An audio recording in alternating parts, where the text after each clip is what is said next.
Hello, my gentle and of course very modern apes. Quick video today because something was released that just has me tickled. So quick note first, I was planning on releasing my Jeffrey Tompkins video today, but Jeffrey Tompkins actually went on a call-in show. It's not really a call-in show, but it's a show that allows for a Q&A via chats in the side.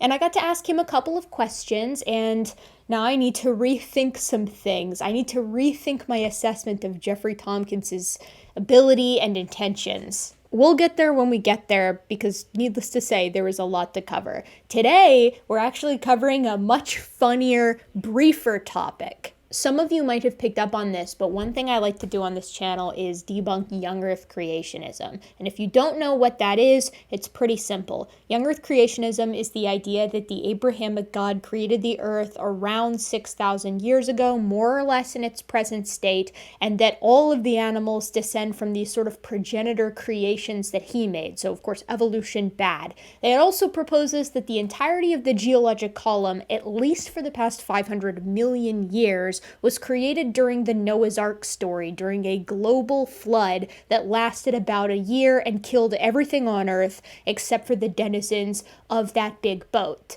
There are a number of reasons as to why young Earth creationism is mind-bogglingly unlikely, but there are also several reasons as to how we know that it is impossible. This data is preclusionary in nature, and my absolute favorite of all of the reasons as to why young Earth creationism is in fact impossible is, you may have heard me say it before, the heat problem. I have spent an inordinate amount of time on this channel talking about the heat problem because I really do think that this is just a conversation ender. This is a debate annihilator. It absolutely makes young Earth creationism entirely untenable in all its forms without an appeal to a miracle, which I don't know if you know this, but young Earth creationists try to steer clear of miracles where they are not explicitly stated in the Bible because it makes them look silly. It makes them look sillier than they already are because of the whole young Earth creationism thing. The heat problem is really simple, and I'm going to explain it to you guys because some of you may not have heard it before, and I really like popularizing this as an argument against young Earth creationism because it is just so blunt. The heat problem is like bringing an atomic bomb to a knife fight, and you'll see why that's especially funny here in a moment. So here's the rub with regard to the heat problem, okay? In geology, things happen really, really slowly, and this is a problem for young Earth creationists. They also have an issue with astronomy, with things like the speed of light, etc., but we're just going to talk about geology today, things on the planet. This includes things like deposition, how canyons are created, so like erosion. It includes sedimentation, how long it takes for things like limestone and chalk to harden and form big cliffs like the ones we find at Dover and elsewhere. It includes hardening of magma for the creation of archipelagos, big island chains. It includes the movement of the continents, which are currently moving at a rate approximately similar to how fast your fingernails grow. And young Earth creationists believe that the Earth is 6,000 years old. This is quite a bit shorter than our conventional ages of 4.5 billion years of age. The fact that things move really, really slowly in geology was first noted by Charles Lyell, who preceded Darwin. He called his idea uniformitarianism. He was like, things are happening really, really slowly today, and if we extrapolate that back in time, in order to explain all of the geologic structures around us, the Earth must be pretty dang old. And Darwin actually took a copy of this sort of Principles of Geology book that Lyell had written, and it informed his ideas on speciation and evolution. Things can happen slowly in geology, so we've got a lot of time to work with, so species probably change over time as well.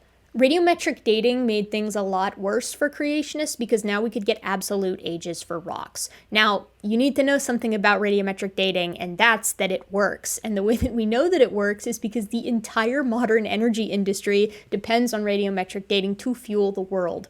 All kinds of fossil fuel exploration rely on basin modeling, which uses radiometric dating. After all, you don't want to be searching for fossil fuels in areas where, geologically speaking, they're not likely to be found. You're not going to be searching in anywhere besides the Carboniferous, for example, if you're looking for just boatloads of coal.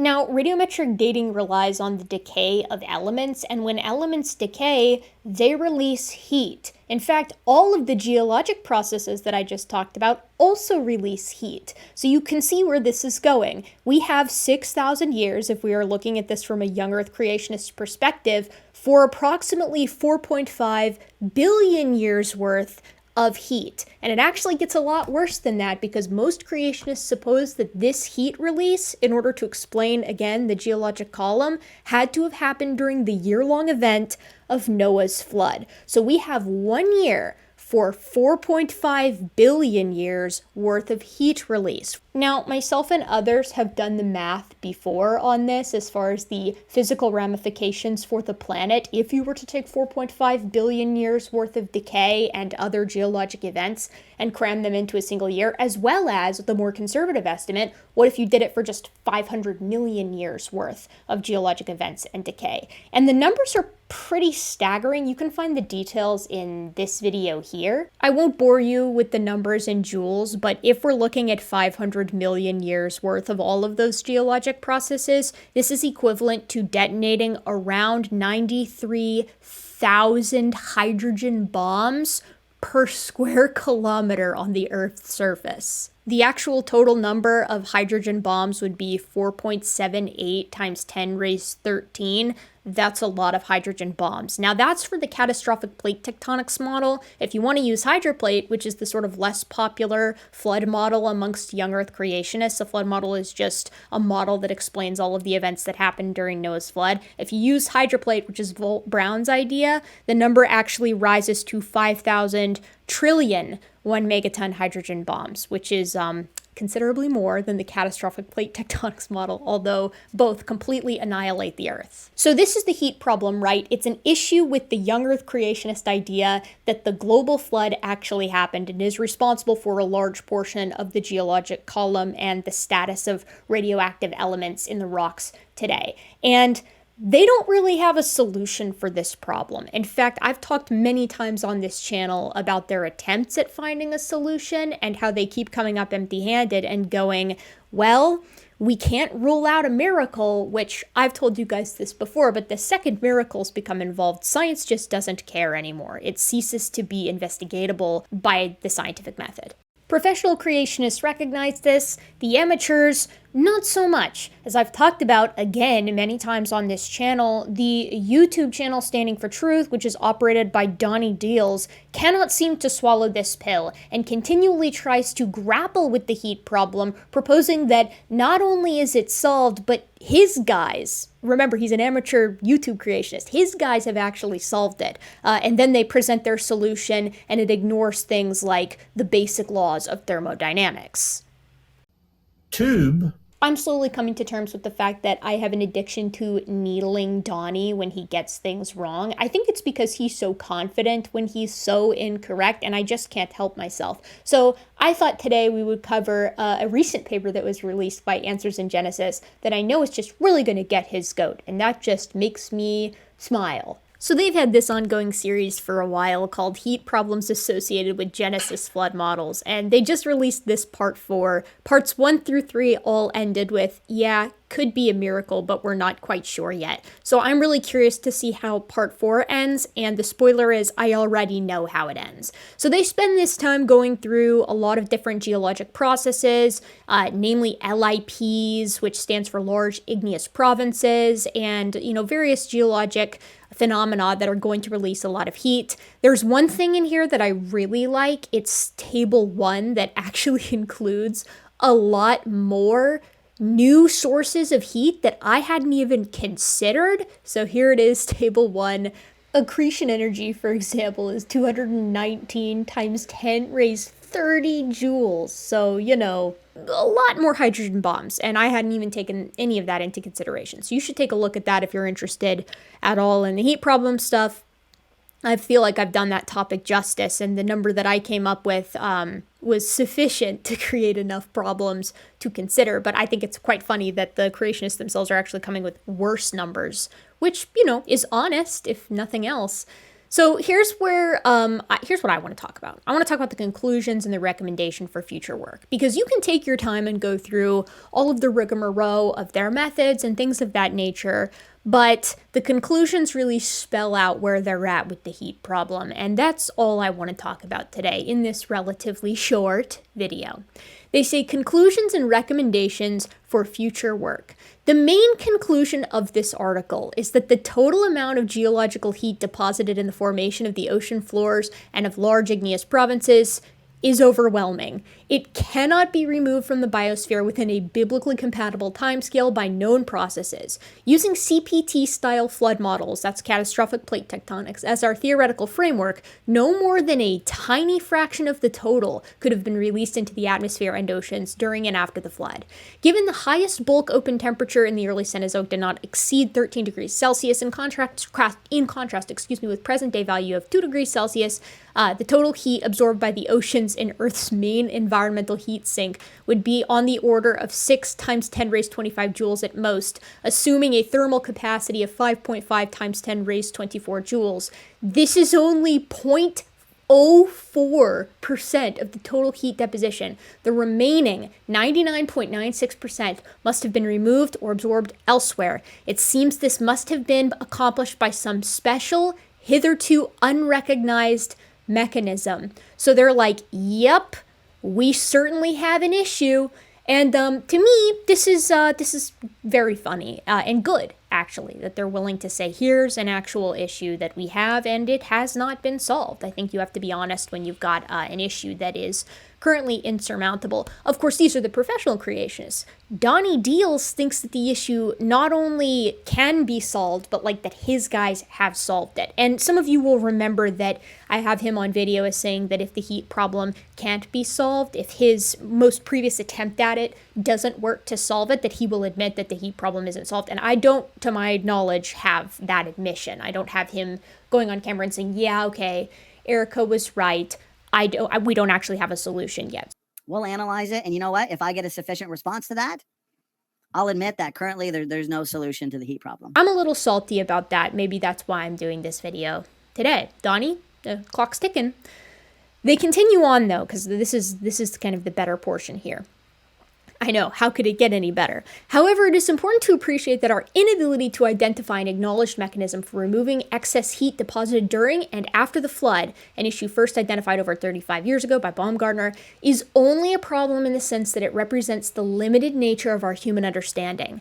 In a biblical context, there is no fundamental problem because God purposefully brought about the flood as a judgment on the wicked human race of Noah's day, and covenanted with Noah to preserve the human and animal life through the cataclysm. He sovereignly accomplished both objectives, implying that environmental temperatures could not have risen beyond biological endurance limits. The only real problem is our current lack of understanding of how this was accomplished. The flood account in Genesis 6 through 9 does not tell us directly whether supernatural processes were involved, though it seems very likely that they were. Cope. This is just the miracle admission again. The same basic issue arises in connection with topics to be covered in Part 5, heat due to accelerated nuclear decay, and 6, heat due to bombardments from space of this series, and will be considered at greater length in Part 7. There is no obvious marker in the geologic record of major global heating or cooling events. Donnie, your critical cooling mechanism, oh no, corresponding to critical points within a CPT-style flood scenario. These conclusions are based on the usual uniformitarian interpretation of stratigraphy as a defining sequence in time, though not necessarily the conventionally accepted absolute time scale. A systematic reanalysis of the provenance of rock samples used in key publications could, in principle, be undertaken from the perspective of flood geology to check these conclusions, but this would be enormously laborious and seems unlikely to produce useful results. Although, let me just sit back here for this one. Although no clear solution to the so-called heat problem associated with the flood and post-flood magmatism has been identified. Yeah, magmatism has been identified in this article. A number of related geological issues have been noted. Although we haven't solved the heat problem, we did find more problems. Consequently, a number of potentially worthwhile lines of future inquiry from a creation science perspective have been identified, which we enumerate below. This is very funny. I think it's really, really hysterical that they actually managed to make the problem worse. Yes, so the most up-to-date solution to the heat problem is, guess Miracles did it. Donnie, clock is ticking on your solution. Hopefully you'll be able to outdo all of these creationist PhDs, which are appealing to Miracles because they can't find a viable solution in the naturalistic sense. The heat problem has been and evidently remains a conversation ender with regard to young Earth creationism. It is completely untenable as an idea without an appeal, a tacit appeal, to miraculous intervention on behalf of God. So there is no way to move forward with young Earth creationism being scientifically supported without appealing to miracles. And they can't even alleviate 1% of the heat. So I think that this is probably going to stick around as the knockdown, drag out argument against young Earth creationism as an idea. And I think it's quite telling that every single one of these, parts of getting rid of the heat problem, or at least discussing the heat problem that comes out by Answers in Genesis, they're a little bit easier on the idea that miracles are going to be the solution. They are warming the audience up. They are preparing them for the inevitable conclusion that it has to be miraculous. And that's not science, baby. So we don't care anymore. The second that admission comes fully to the station, once that fully arrives at the station, you can end every conversation with a young Earth creationist with, yeah, sorry, heat problem, it's not scientific, and it's game over. Donnie is having a bad week. This paper came out, and I know several people have already emailed him and been like, hey, has this come to your attention yet? What do you think about this, my friend? And on top of that, he bore witness to the Tompkins interview. In fact, his friend Chris Roop actually conducted it, so he knows exactly how much Jeffrey Tompkins knows with relation to the human chromosome 2 fusion and the human-chimp similarity, both of which I'm going to be covering hopefully next week, although my summer is fast becoming busier and busier, so we'll see. I'm getting things out as fast as I can. The good news is once those videos come out, we're going to have ourselves a very fun time. I've put a lot of effort into the experiments behind these videos, millions upon millions upon millions of base pair comparisons, and I just can't wait to share it with you. So my gentle and of course and very modern apes, I will see you next time, but if you like what I do, don't forget to like, comment, and subscribe if you want a free way of supporting me, and if you want to throw money my way, you can join my Patreon. You get your name at the end of videos, and actually you have early access to the Tompkins video. If you really want to see ahead of time, of course there's not as many jokes in it, I haven't edited in the jokes yet, but if you just want the content itself, it's there, available to patrons. So consider joining the Patreon, and I'll see you next time.